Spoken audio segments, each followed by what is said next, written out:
Return on investment के बारे में बताएंगे। रिटर्न ऑन इन्वेस्टमेंट मतलब रिटर्न जो ROI शब्द का प्रयोग होता है, जो रिटर्न ऑन इन्वेस्टमेंट हो गया। ROI हो गया net profit divided by investment into 100।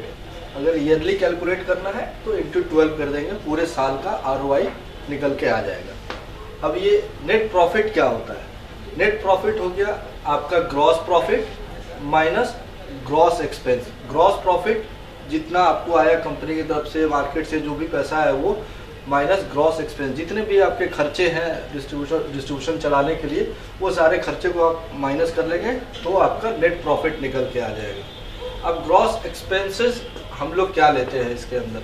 Gross expense जो यहाँ पे मैंने बताया था आपको, तो ग्रॉस एक्सपेंस के अंदर ये सारे खर्चे आपके ऑफिस में जो लगते हैं वो आ जाते हैं, जिसमें आपका मैन पावर का expenses, DSC, cab filler, runner, MIS, जितने भी मैन पावर है उनके एक्सपेंस आ गए।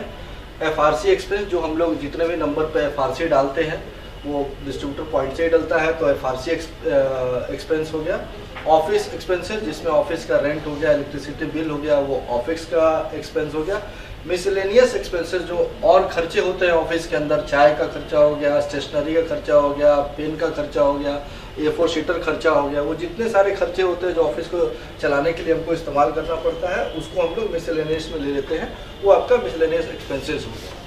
अब ग्रॉस प्रॉफिट हो गया, जो हम यहाँ बोल रहे हैं आपको ग्रॉस प्रॉफिट। ये ग्रॉस प्रॉफिट के अंदर क्या क्या होता है? कैफ का पे आउट आप लोग के पास आता है, जो कैफ का पे आउट जितना भी कंपनी की तरफ से डाला गया आपको, वो कैफ का पे आउट आ गया।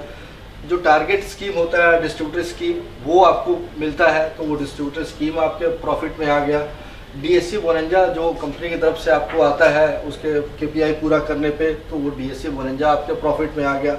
रिचार्ज का मार्जिन, जो अपफ्रंट मार्जिन होता है, जो पहले ही हम लोग दे देते हैं, जो जिसके लिए आपको वेट नहीं करना पड़ता है, 1.5%, 1.5% देते हैं, वो आपका प्रॉफिट आ गया।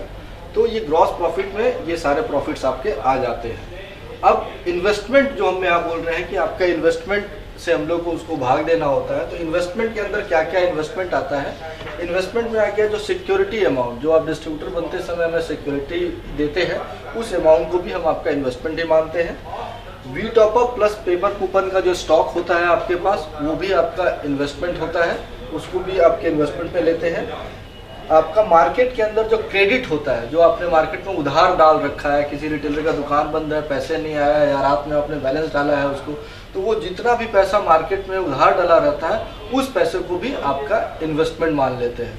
तो रिटर्न ऑन इन्वेस्टमेंट जो ROI होता है, ROI के लिए बेसिकली ये सिर्फ 3 चीज़ों की जरूरत पड़ती है हमको, कि आपका नेट प्रॉफिट मतलब ग्रॉस प्रॉफिट कितना है, ग्रॉस एक्सपेंस कितना है, और इन्वेस्टमेंट कितना है। जब इन तीनों चीज़ों का पता है और ये सारी चीज़ें उसके अंदर कवर हो जाती हैं।